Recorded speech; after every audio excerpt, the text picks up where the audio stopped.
Welcome to Life Stories, Episode 1. I'm Pep Mendo, here with A-WAX. How you doing, A-WAX? It's good, bro. All good on this side, man. Running it up. Not much, man. It's the first episode of these Life Stories, man, and it's good to have you in the building. We're just gonna start off with just hollering at you, like, how'd you get the name A-WAX? I know it, came off Menace to Society, but what made you go with that name when it came to the rap? It was just a street name that carried over to rap. It wasn't so much that I chose it for rap or anything.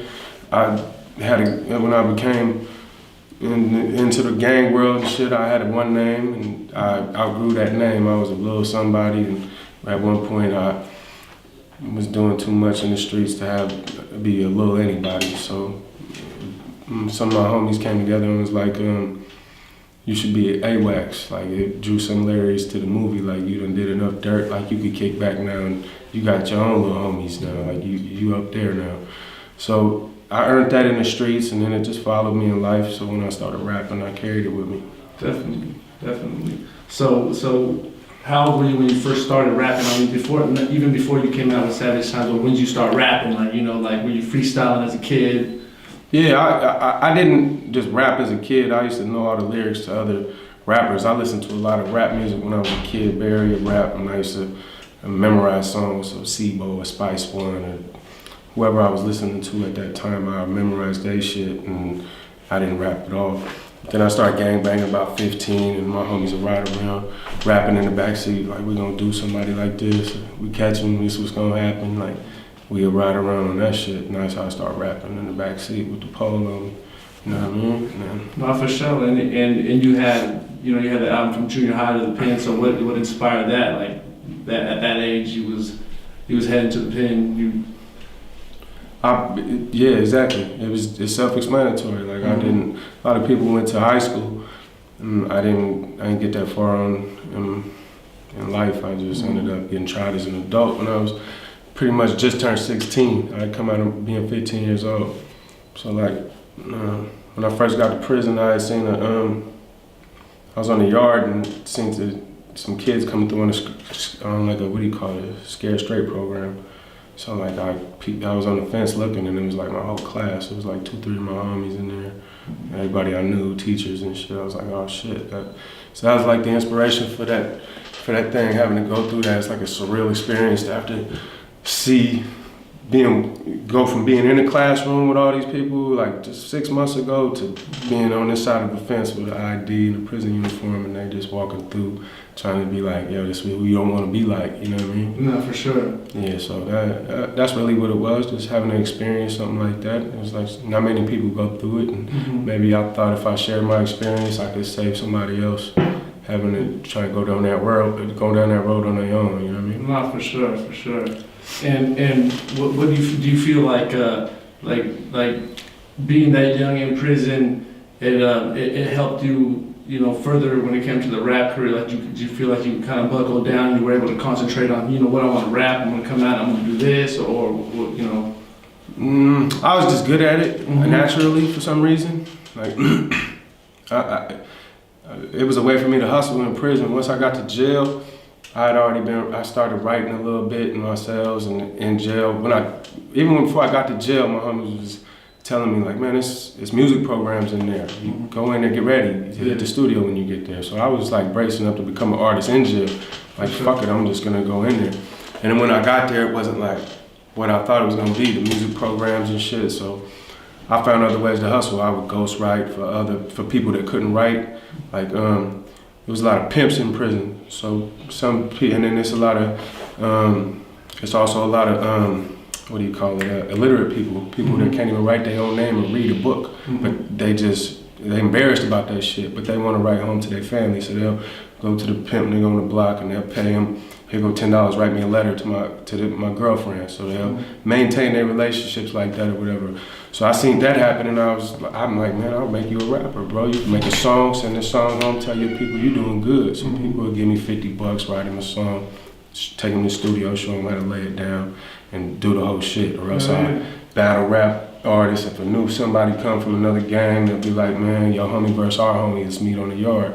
Throw the bread on it, like, and we'll just see where it goes. Like, two pits fighting. So it was all kind of little ways for me to eat off rapping and pen, and I used to keep that store fat and running around with weed, selling, smoking, do what I wanted to do in that bitch, you know what I mean? Like, became a hustle for me early in there. So once I realized that, when I got to the street, I knew I could do something with it if I really applied myself with it. Okay, and you know, for those of you of those that don't know you, you know, you're from the Bay Area, Pittsburgh, California. Yeah. You know, and you know, what's it like out there in Pittsburgh when it comes just to the whole gang culture and shit like that? You know what I mean? Pittsburgh ain't really like gang oriented. It's not a gangland like that. Like Pittsburgh is it's a cool city. It's a grimy city. It's a dope boy city. It's like sides of town. It's a couple sections where everybody from their side of town or their section is carved up differently.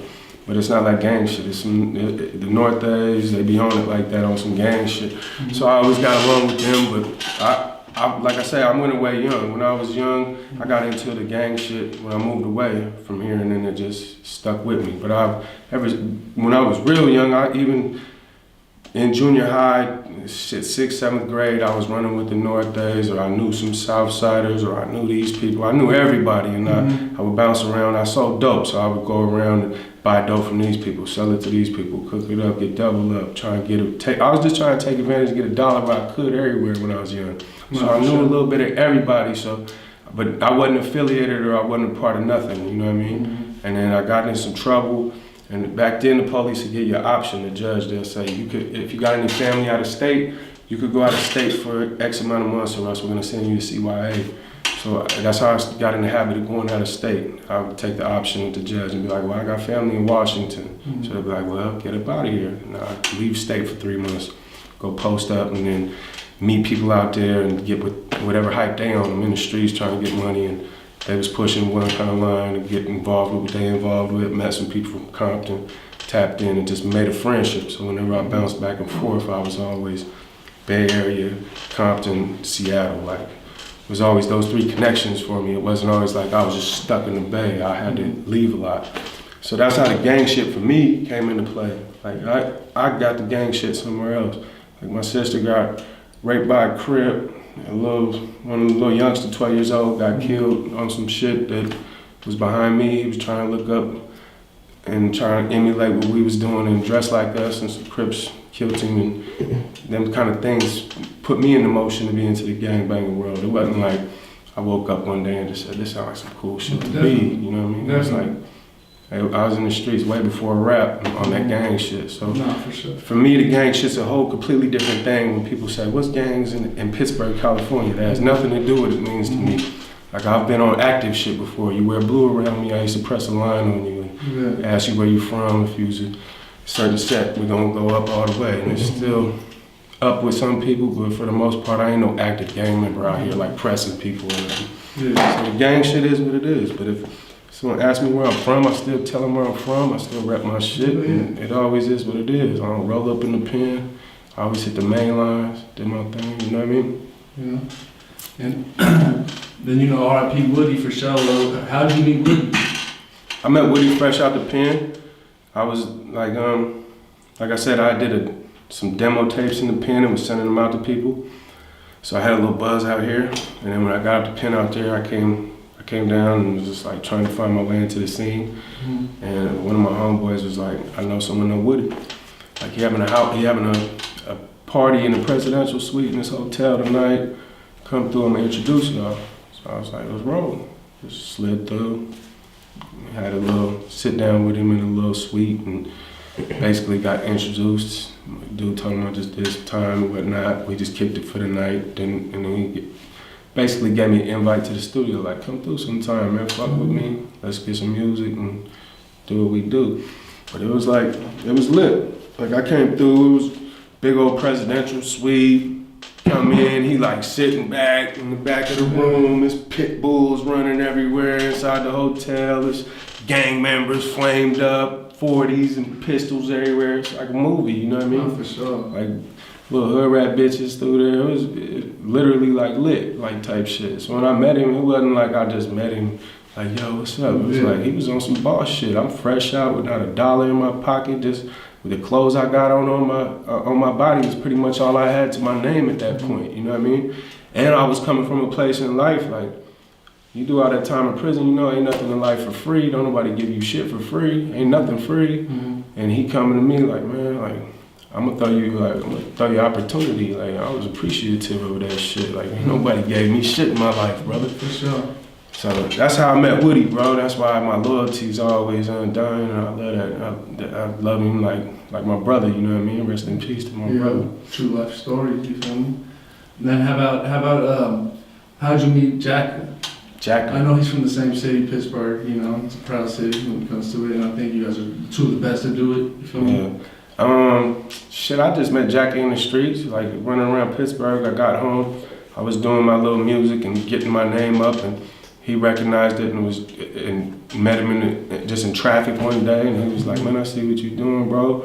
Let's get on some shit. He wanted to come through and get on my album and show support for it, and I was humbled that he even recognized me at that point. Like, man, I had been in the pen before and knew who he was. I used to listen to their music.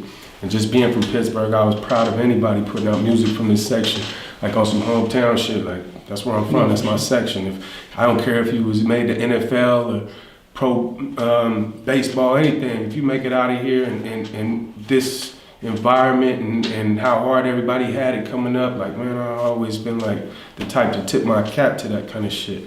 So when I came home and he was doing this thing, and he showed me love the way he did, I was appreciative of that shit. And he came to the studio with Frico, did a couple songs for me up at Demetrio's up in the hills, up at Demi's old studio. And we politicked, drunk some Hennessy, and smoked a bunch of blunts, did what we did, and we became close like that. Like, we had our own relationship that it was like he would call me, I would call him directly. We wouldn't go through other people to get a hold of each other. Like, a lot of people I meet and have dealt with it in my rap career, it's not like genuine. It's always like, I don't even like to build with people directly a lot because it's just, I don't mesh with a lot of people. I don't see eye to eye with them so much, so it's hard for me to just fake it with people a lot. But me and Jacka was cool, bro, and some of his family got baby with my sister, and like our family like tied in a little bit on some other shit too, so I always had love for him on some shit like that, you know what I mean? For sure. And then the Operation Navigator shit happened.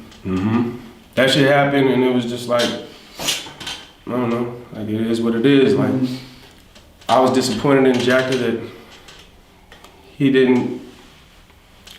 I was disappointed, honestly, that he just didn't treat it like on some street shit and call it how it was on some street shit. Yeah. Like, man, it is what it is, bro. Like, you could be tight as hell with a motherfucker, man. I got my own family and told on people, and I can't support him. I can't, like, it just is what it is on that street shit. So he let me down on it like that, but I ain't never had no problems outside of that. You know, a lot of people went to jail and got told on, and you know, Huss got a little time behind it. He had something to do with everybody getting told on when he debriefed and gave him all that info.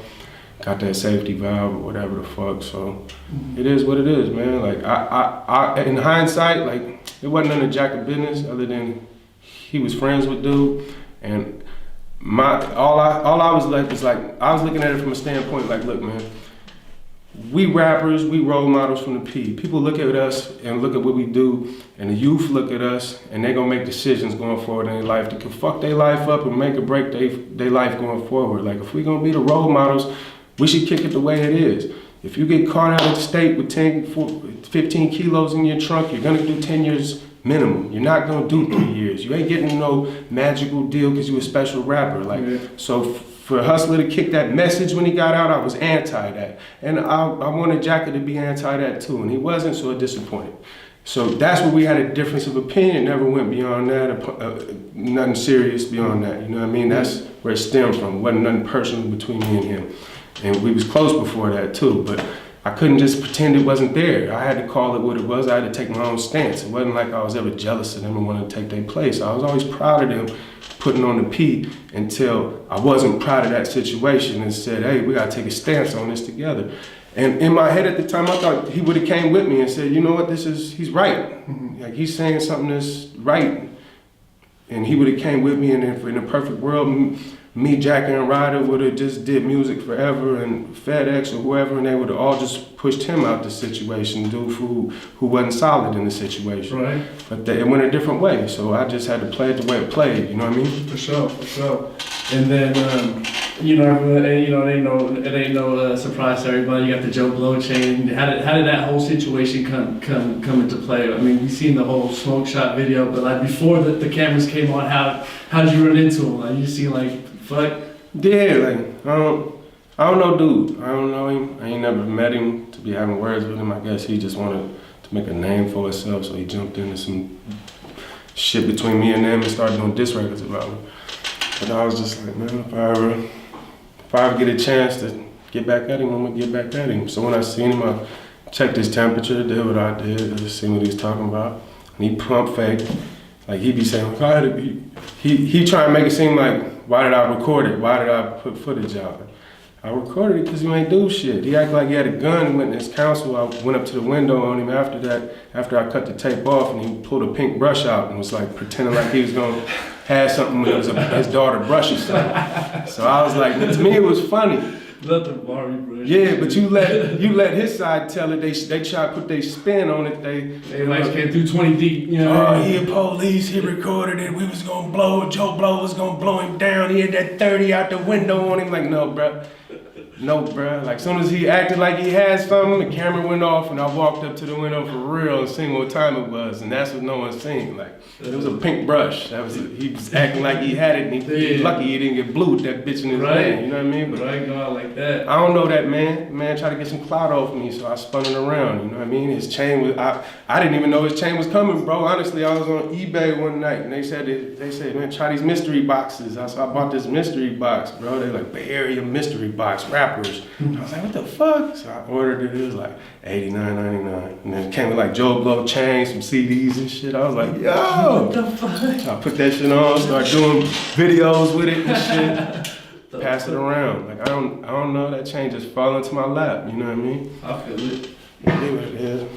Yeah, for sure. Well, shit, and as an artist, man, just, coming from, bro, seeing a lot from penitentiary to, local rap to going on a national level, like, what's some of the maniest shit you encountered on the road? Like, were you ever just like, you ever show up somewhere that were just like, fuck this dude, you feel me? Like, on some negative shit?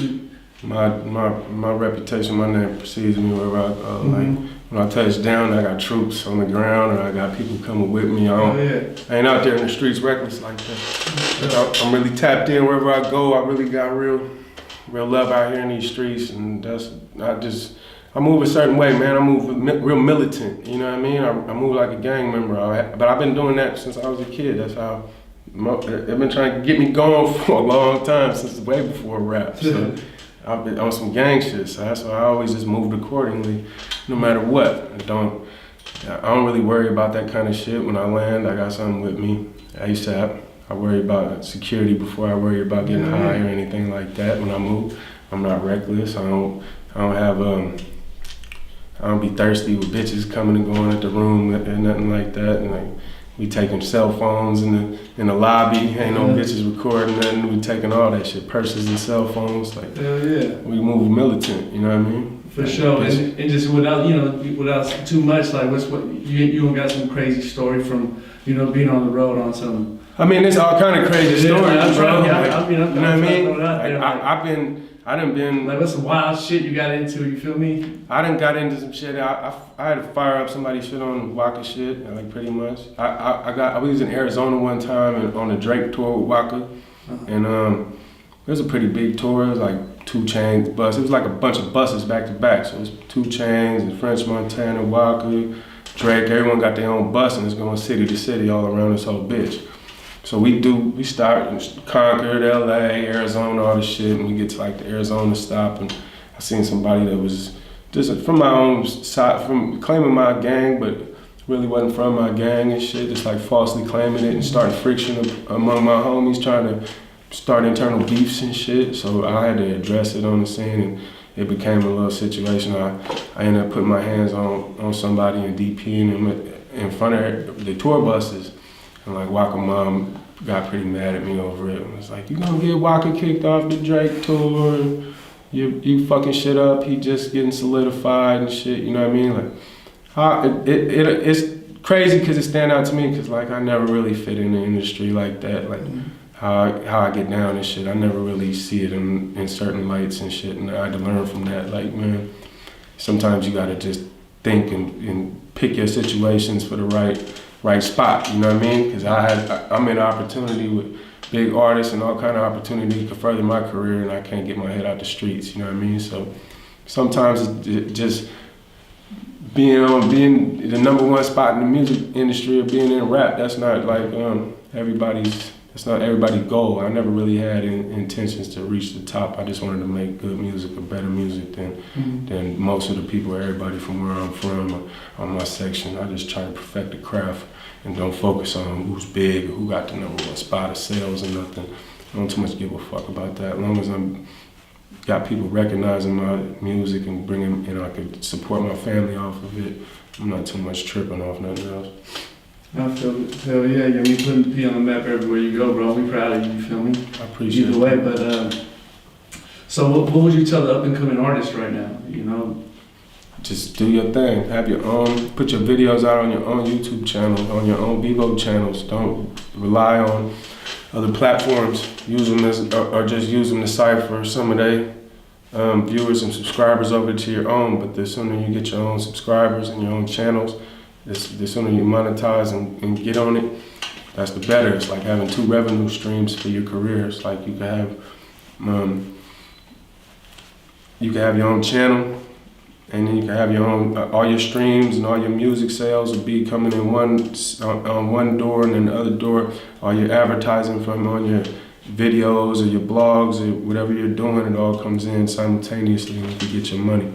But I would definitely advise them, like, start your own channels, have your own control of your stuff so you can look at your own analytics and see where you're having success and where you're not having success, things like that, and where you should focus on and what kind of songs get the right response and which ones don't, so you can see what kind of music is what you should focus on and which one, what isn't really your lane. Definitely. And what you got going on in the next couple of years? You got any mixtapes coming out? I know you got the clothing line, bro. The sweaters are hard as fuck. I got Pulling Strings 2 right now I'm working on. Got a song, little group project with Dex Lopper, my little homie from the East Coast in New York. And then, man, I got a couple of more group projects I've been sliding out, and I'm just gonna come out with a couple more solo albums this year. I just been kicking around the titles. Got a little tentative titles, but nothing solidified. So I'm just gonna up my output, how much music I'm gonna be dropping in the next year. So I'm gonna try and get at least double how many videos I put out last year. I did probably like 16, 17, something like that. So I'm gonna try and get like 30 videos or better this year on my own channel, and then try and get 2-3 projects out, you know what I mean? So I just set more output goals for myself this year. Keep getting to it. For sure. Well, shit, bro. It's the first episode of Life Stories, bro. And I feel like we can wrap it up. Yeah, it's all good. Life Stories, man. A-WAX. You know what I mean? Pat Miller, we out.